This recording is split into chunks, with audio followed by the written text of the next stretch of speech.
era importante a gente explicar um pouco, Eliane, se você puder fazer isso para a gente, como é que a gente chegou a esse processo chegar no Supremo, né? Porque, como eu disse, a gente sai de lá de uma relação... Bom, a terceirização ela é bem mais antiga, mas ela ainda assim não era de atividade fim e tal.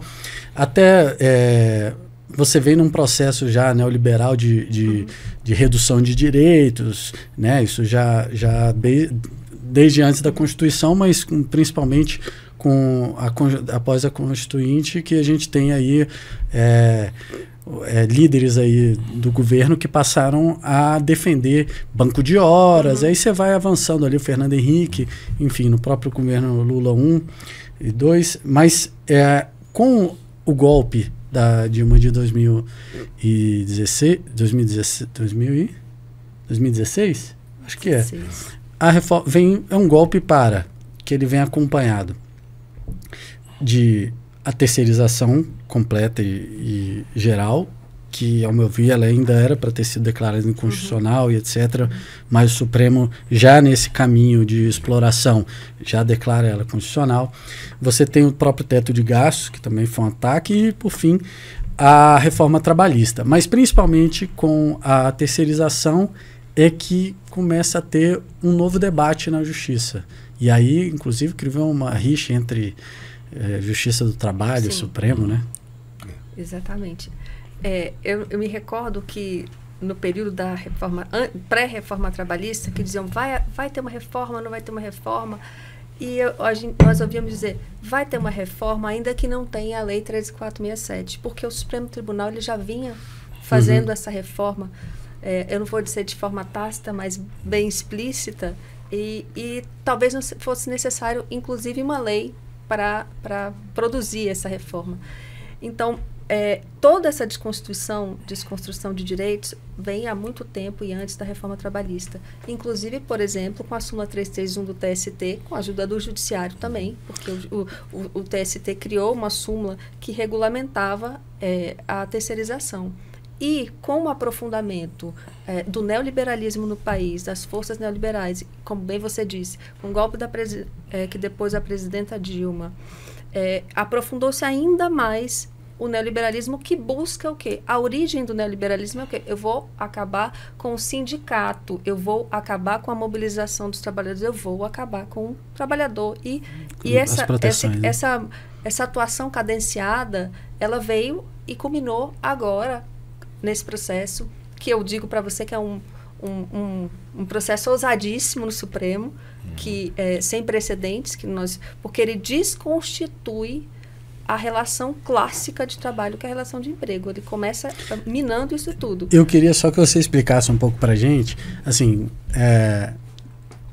a gente acaba utilizando, né, esses termos desconstitui um pouco que talvez não seja tão acessível. Mas para explicar por que agora o Supremo decidiu fazer esse julgamento? O que despertou essa... e como é que ele vai acontecer? Acho que isso daí para a gente, tentando trazer um vocabulário mais aberto. Na minha percepção, ela não é só jurídica, ela é política e ela é conjuntural. O Supremo precisa dar respostas. Ele não é um tribunal jurídico, mas não podemos nos descolar de que também é político. E, na minha percepção, há algum recado a ser dado, porque esse processo está sendo pautado e porque uma relação fática, que é de fato, porque para você analisar pejotização, você tem que analisar fato, e essa não é a obrigação do Supremo, porque tem uma súmula lá, a súmula 279 do STF, que diz que não pode analisar fato, e o processo da pejotização é um processo que analisa fato. E o que sustenta, por que ele vai julgar? Eu acho que o que sustenta o direito do trabalho e o que sustenta o direito coletivo do trabalho é a relação de emprego. E quando o Supremo leva essa decisão para esse processo ser julgado, ele vai analisar a relação de emprego, os requisitos da relação de emprego, os 5 requisitos da relação de emprego. Sim. Então, eu acredito que esse qual é o pilar do direito do trabalho? Qual é o pilar? É a relação de emprego. Ele foi construído nisso. Então, se eu quero flexibilizar, se eu quero fazer com que as novas relações de trabalho acompanhem a quarta revolução industrial, que a gente chama, né? A quarta revolução industrial é o trabalho plataformizado, o uso hegemônico dos telefones e das plataformas de trabalho. Se o Supremo entende que essa Constituição, esses pilares do direito do trabalho não servem mais para hoje, ele também está querendo dar um recado de que é preciso mudar, é preciso reconstituir algo novo para que se acompanhe essa tecnologia, esses novos trabalhos, essa nova forma de trabalho. E a gente sabe que, aí é a minha opinião, a gente sabe que não é assim. Que ainda que você tenha uma quarta revolução industrial, que você tenha várias formas de trabalho espalhadas aí, digitalizadas, os requisitos da relação de emprego, eles são pilares do trabalho. Eu até quero fazer uma brincadeira com você, então, César. Antigamente você falava assim, se você conseguisse colocar no outdoor uma frase explicando o que é a pejotização em outras palavras, mas hoje em dia é o Reels, né, do Instagram. Então no Reels, como é que você explica o que é a pejotização? Assim, a gente está falando um pouco numa relação do ponto de vista jurídico ali, né? Mas desmascarar, ela é uma fraude, mas fraude aonde? Ela está se passando, porque assim... A gente chegou ao caso de ter, eu não lembro qual que é o TRT, que analisou um caso de uma pejotização de um gari. De um grupo de garis. Né? Não sei, esse caso ficou famoso, não sei se vocês chegaram a ter oportunidade de analisar. Mas no Rios, o que você explicaria para quem está nos ouvindo? Que eu acho que falta muito a gente conseguir explicar o que é a pejotização. Você pode fazer isso? Eu acho que eu chamo de o antidireito da exploração. Você não tem o direito de explorar, de lucrar fácil. Você não tem o direito de fazer com que as pessoas sejam coisas a serem apropriadas pelo menor preço, mercadoria. Não é. Mas você não pode dizer isso. Eu chamo, por isso que eu chamo antidireito de propriedade sobre os corpos das pessoas. Então, o que é a terceirização? É o reconhecimento de um antidireito de se apropriação dos corpos das pessoas que trabalham. E essa é a forma, e a gente tem que tratar assim, porque é assim. Mas você coloca uma discussão que é muito importante sobre o Supremo, porque o Supremo é quem dá a última palavra sobre a vida do país, né? É um órgão extremamente importante e é político, porque é um órgão político. Eu tenho estudado muito sobre isso, uma frase de um jurista português que era magistrado, era presidente da Associação dos Magistrados para a Democracia da Europa e também de Portugal. E ele fala uma frase que é muito impactante. Ele fala assim: nós nos preocupamos com a independência do Poder Judiciário. E temos que nos preocupar, ainda mais agora, quando o Trump quer mandar no Judiciário brasileiro. Mas você não se preocupa com recrutamento. Quem são recrutados para julgar? Quem são recrutados para dar uma palavra sobre a vida do país? E as pessoas são humanas. O Estado é abstrato, mas ele executa através de pessoas. Quem são os recrutados? Quem são os 11 recrutados? A gente tem que debater mais sobre isso. Dos 11 recrutados, eu fiz uma pesquisa da redemocratização para cá, olhando a vida de cada um dos ministros. Sabe quantos entraram no sindicato? Flávio Dino, que foi da associação. Quantos escreveram sobre o direito do trabalho? Marco Aurélio, quando era da Justiça do Trabalho. Depois que ele vai para o Supremo, ele faz: eu sou civilista. Então, se você recruta pessoas que não participam do mundo do trabalho e reproduzem os preconceitos que se tem contra a classe trabalhadora. E quais são os preconceitos? Nós vivemos isso. Aí diz que sindicato é coisa sindicalista, comunista, advogado, sindicalista.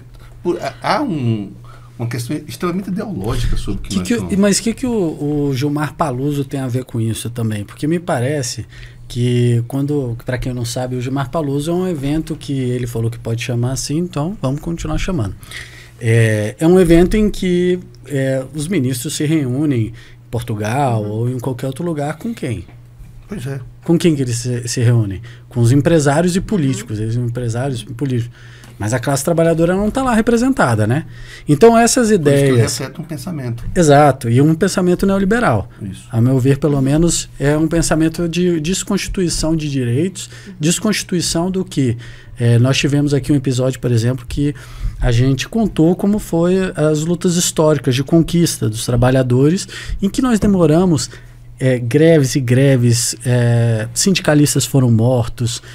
É uma história tão rica e tão poderosa que ela vem desde, a gente falou aqui sobre a greve negra, em que os ganhadores fizeram uma greve, enfim, em que você vem com um século de conquistas da classe trabalhadora e que agora eles estão se desconstituindo. Para mim, assim, a análise que eu pelo menos faço é de que a gente tinha ali a proteção, o Supremo também não dava pitaco em assuntos trabalhistas, e aí você lembrou muito bem. Parecia que a reforma trabalhista já viria de qualquer maneira pelo Supremo quando ele decidiu, falou, não, agora eu vou começar a julgar. Por quê? Porque eu precisaria, um movimento que vem muito grande, não só no Brasil, né, mas a gente teve reformas trabalhistas espalhadas pelo mundo, mas antes dela já vinha, antes da reforma trabalhista no Brasil, já tinha tido em Portugal. Né? Então, mas você tem uma data precisa, você está falando de história. Quando é que começa a ver a política neoliberal muito forte no mundo? Quando você fala Fernando Henrique e algumas decisões do próprio governo Lula, a partir do consenso de Washington. Sim, sem dúvida, um marco. 89, e aí vem o marco, a queda do Muro de Berlim. Certo. Né? A queda do mundo comunista. Se você for olhar, o que é que foi construído o direito do trabalho? O sangue, suor e lágrima, luta da classe trabalhadora, mas também tem outro fator. A luta socialista estava conquistando trabalhadores, conquistando o movimento sindical. Conquistando estados também. Estado. E quando vem a Rússia, né, 1917 você tem a Constituição Mexicana que vem abolir a propriedade. 1917, greve geral no Brasil. Então, esses movimentos de empoderamento da classe trabalhadora, quando ele assusta os proprietários dos corpos e proprietários das riquezas, ele começa a dizer, olha, eu tenho que conceder direitos. Eu tenho que conceder, senão eles vão ser atraídos pelo mundo comunista. E aí vem o Estado Social, vem todas essas regras de concessão. A OIT 2 anos depois da Revolução Comunista. Então você tem todo um medo. Vamos mediar intermediar. E por que cai? E quando começa a neoliberal, cai o Muro de Berlim. Se não há mais ameaça comunista, eu não preciso mais conceder direitos. Eu não preciso mais ceder. Aí volto para a exploração da servidão. Então, justamente porque não precisa mais.